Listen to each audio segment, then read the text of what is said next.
3 மாதத்துடைய லோ, தொடர்ந்து 5 வார இறக்கம், எஃப்ஐஸ் கண்டினியூவாக செல்லிங், டிஎஸ் 2007க்கு பிறகு வரலாறு காணாத பையிங், ட்ரம்புடைய தொடர்ந்து டாரிஃப் த்ரெட்டு, இதையெல்லாம் சந்தித்த நிஃப்டி இன்னைக்கு புதுசாக மண்டே மார்க்கெட்டில் வருது.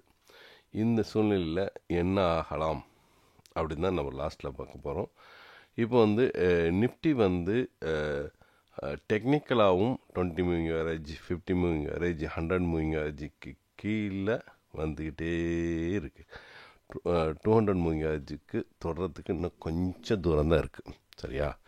சரி, குளோபல் மார்க்கெட் டோ ஜோன்ஸ் இப்போதைக்கு 0.5% அப்பில் ட்ரேட் ஆகிட்டுருக்கு. முடிந்தது S&P 500 3/4% அப்பு, நாஸ்டாக் 1% அப்பு. அதே மாதிரி இந்தியன் மார்க்கெட்ஸ் கீழே இறங்கிட்டே இருக்குது, குளோபல் மார்க்கெட்ஸ் எல்லாம் மேலே ஏறிட்டே இருக்குது. இது சிச்சுவேஷன் இந்த மாதிரி. அதே மாதிரி யூரோப் மார்க்கெட் முடிந்தது. England FTSE flat, CAC Italy 0.5% up, DAX Germany 1/4% town.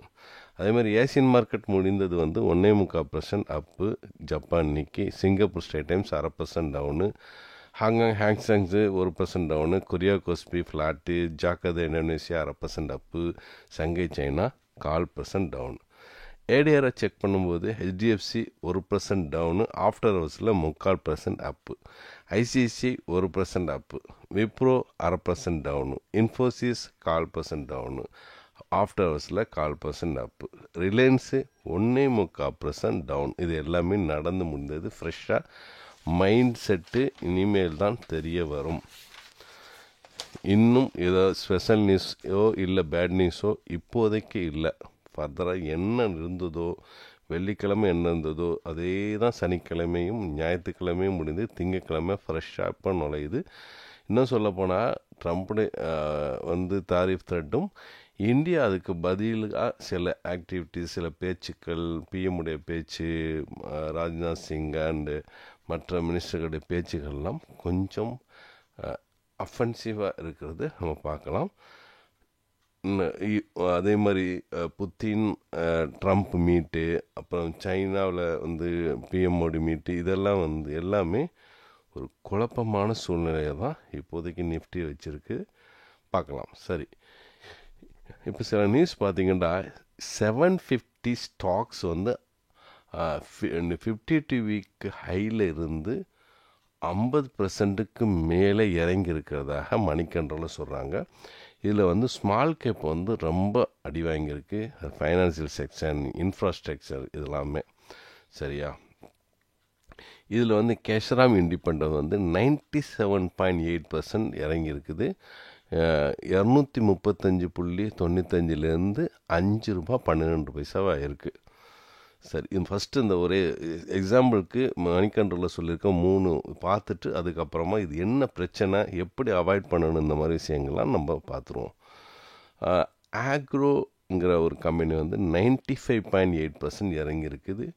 44.06 to 1.87 ₹1.87 ஆகிடுச்சு. 44.06 ₹1.87 ஆகிடுச்சு. ஏஜிஎஸ்ங்கிற கம்பெனி 95.74% இறங்கியிருக்கு. சரி, இதெல்லாம் காரணம் என்னன்னு அவங்க சொல்கிறது தான் நான் சொல்கிறேன். நான் ஏற்கனவே முன்கூட்டியே சொல்லிகிட்டு இருக்கேன். ஆடு கழுதை ஷேர் மார்க்கெட்டுங்கிற ஒரு வீடியோ நான் போட்டிருப்பேன். அதில் பார்த்தாலே சிம்பிளாக சொல்லியிருப்பேன். பார்க்காதவங்க அதை பார்த்துக்குங்க. டெப்ட் அதிகமாக உள்ள பிரச்சனை அப்படின்னு தான் இதில் சொல்கிறாங்க. இந்த கேசராம் அந்த இண்டஸ்ட்ரி, அந்த ஸ்டாக்கு, மற்ற ஸ்டாக்குலாம் நம்ம திருப்பி சொல்லிருக்கிறது இதே விஷயத்தான் சொல்லுவோம். நீங்கள் ஃபஸ்ட்டு ஒரு ஸ்டாக்கை பார்க்கும்போது டெப்ட் இல்லாத கம்பெனியாக பாருங்கள். ஏன்டா எந்த ஒரு பிரச்சனையிலையும் மக்கள் அதை பார்த்துட்டு தான் பேனிக்கில் விற்க ஆரம்பிப்பாங்க. அதே மாதிரி நீங்கள் ஐபிஓக்கள் நீங்கள் அப்ளை பண்ணும்போதும் ஃபஸ்ட்டு அந்த கம்பெனியுடைய பேலன்ஸ் ஷீட்டை பாருங்கள். அதில் டெப்ட் என்ன பிரச்சனையில் இருக்குதுங்கிறத பாருங்கள்.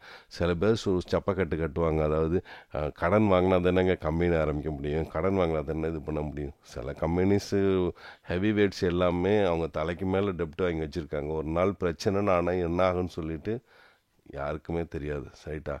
ஸோ எந்த இது இருந்தாலும் என்னுடைய பாலிசி என்னென்னா டெப்ட் இல்லாத கம்பெனி, அட்லீஸ்ட் 5% ஒரு மார்க்கெட் கேப்பில் இருந்தால் ஒரு கன்சிடர் பண்ணிக்கலாம். சரியா? இப்போ வந்து பிரச்சனை பாருங்கள், முத்தி போய் 750 கம்பெனி வந்து ஃபால் ஆகி ஷார்ப்பாக ஃபால் ஆகி கிடக்குது. சரி, இது ஒரு பக்கம் மணி கண்ட்ரோல் உள்ள ஒரு ஆர்டிக்கல். முடிஞ்சால் அதை படிங்க. அதே மாதிரி நாம் ஸ்விங் ட்ரேடிங்கு இன்வெஸ்ட்மெண்ட் எதுவாக இருந்தாலும் டெப்ட்டு மெயினாக பார்ப்போங்கிறத நம்ம புரிஞ்சுக்கணும். சரி, இப்போ இந்தியாவை தொடர்ந்து சைனாவையும் அமெரிக்கா வந்து இது பண்ணுறாங்க, நீங்கள் ரஷ்யா ஆயில் வாங்கக்கூடாதுன்னு சொல்லிட்டு. இது மின்ட்டில் வந்திருக்கு. அதே மாதிரி ஜெலன்ஸ்கி வந்து அக்யூஸ் பண்ணுறாரு புத்தினை, trying to sell the Russia சீஸ்ஃபயரை வந்து விற்கிறதுக்கு பார்க்குறீங்க அப்படின்ட்டு அவர் கண்டனத்தை தெரிவிக்கிறாரு. நியூஸ் 18 இந்த இது வந்திருக்குது. சரி, அப்புறம் வந்து அந்த பிரம்மபுத்திரா ஆற்றுல வந்து மிகப்பெரிய டேமை கட்டுதில் நம்ம சைனா $170 பில்லியன் கட்டுறாப்புல. இதை வந்து இந்தியா வந்து India seeking transparency from China. இது எக்கனாமிக் டைம்ஸில் வந்திருக்கு. நீங்கள் எப்படி காட்டுறீங்க, எது காட்டுறீங்கன்னு சொன்னால் அந்த திபத்தில் வந்து சைனா, அதுக்கப்புறமா இந்தியாவும் வந்துட்டு தான் அது கறக்குது. இந்தியாவுடைய தண்ணி பிரச்சனைகளும் இருக்கும். அதனால் அந்த சைனாவில் இது கேட்குறாங்க. ரைட்டா? ரெண்டாவது, அதுக்கப்புறம் வந்து ஈரானில் வந்து அந்த நியூக்ளியர் இதுக்காண்டி IAEA இருக்காங்கள்ல, அவங்க வந்து விசிட் பண்ணுறாங்க மண்டே இன்னைக்கு. ஆனால் வந்து நாங்கள் கோஆப்ரேட் பண்ண மாட்டோம் அப்படின்ட்டு சொல்கிறதாக இந்துதோஸ் டைமில் வந்திருக்கு. இந்தியா டுடே வந்திருக்குது. இப்போ மறுபடியும் பிரச்சனையை ஸ்டார்ட் பண்ணி வைக்கிறாங்க ஈரான் கிட்ட. ரைட்டா? நீங்கள் அந்த ஒரு பக்கம் ஸ்டார்ட் ஆகுது. ரைட்டா? இங்கிட்டு இந்த பக்கம் மிடில் ஈஸ்டில் இதெல்லாம் வந்து எல்லாம் ஒரு வளைவு. இதுக்கு எல்லாமே லிங்க் இருக்கும். இஸ்ரேல் என்ன பண்ணுறாங்க, காசாவை நாங்கள் டேக் ஓவர் பண்ணிவிட்டு நாங்கள் வந்து நல்லது தான் பண்ணுறோம், காசியன்ஸுக்கு நல்லது தான் பண்ணுறோன்னு இஸ்ரேல் சொல்லுது. ஆனால் மொத்த கண்ட்ரிஸ் எல்லாமே அப்போஸ் பண்ணுது. Australia, UK and Germany, France, இப்படி எல்லாமே எதிர்க்கிறாங்க. இருந்த போதிலும் நாங்கள் எடுத்துகிட்டு இதை முடித்து தான் தீர்வோன்ற இருக்காது. இதில் வந்து 5 ஜேர்னலிஸ்ட்டை வந்து அல்ஜசீரா ஜேர்னலிஸ்ட்டை இன்றைக்கி கொல்லப்பட்டதாக அல்ஜசீராவில் வந்திருக்குது.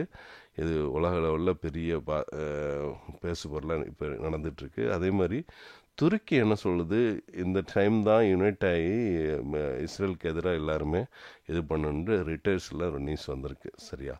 இது இந்த பக்கம் ஒரு பக்கம் போயிட்டுருக்குது. சரி, நம்ம மார்க்கெட்டில் வந்துடலாம். டெக்னிக்கலாக மார்க்கெட் நல்லாவே இறங்கி வந்திருக்குது. ஒரு வீக்கான 2 சப்போர்ட்ஸ் இருக்குது. அதையும் தாண்டிச்சுன்னா நம்ம ஃபர்தராக கீழே போகலாம். ஆனால் ஸ்பெஷல் நியூஸ் வந்து வேகமாக மார்க்கெட்டு வெர்டிக்கலாக மேலே தூக்கிட்டு போகும். அதை நம்ம மைனத்தில் கொண்டாடணும். இது டெக்னிக்கலாக. சரி, என்ன நடக்கலாம்னு சொன்னால் குளோபல் மார்க்கெட் எல்லாமே ஒரு அப்சைடு தான் இருக்குது. இந்தியன் மார்க்கெட் டவுன் சைடு இருக்குது. எஃப்ஐஸு டவுன் சைடு இருக்குது. டெக்னிக்கலாக டவுன் சைடு இருக்குது. ஏடிஆர் டவுன் சைடு இருக்குது. கிஃப்ட் நிஃப்டி ஒரு 40 பாயிண்ட்ஸ் அப்ளை பட்ட ரேட் இருக்குது. ஸோ அப் டவுன் சொல்லிட்டு ஸ்டில் மார்க்கெட் கன்ஃபியூஷனில் தான் இருக்குது. ஆனால் இந்தியன் மார்க்கெட் வந்து டவுன் சைடு இருக்குது. அதை நம்ம புரிஞ்சுக்கணும். So downside range market, any news can change the way of the market.